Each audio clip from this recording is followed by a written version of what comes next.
वाल्मिक कराड आणि सुदर्शन घुले यांच्यामध्ये तुरुंगात झालेल्या राड्यानंतर चर्चेत आलेला बबन गित्ते कोण आहे पाहुयात ग्राफिक्सच्या माध्यमातून।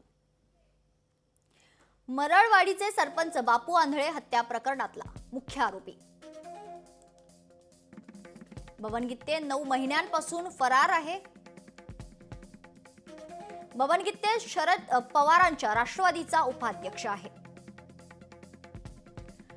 ऑगस्ट 2023 मध्ये प्रदेशाध्यक्ष जयंत पाटलांचे नियुक्तीपत्र त्याच्या नावे आहे, तर राष्ट्रवादी प्रवेशावेळी गाड्यांचा मोठा ताफा नेल्यानं तो चर्चेत आला होता।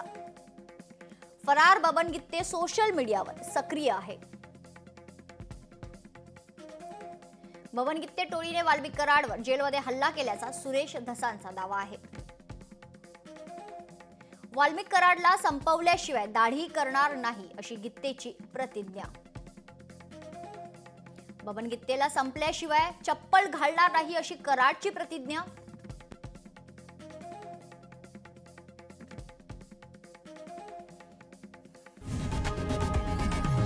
लोकशाही मराठी ऐका, पहा, जागरूक रहा।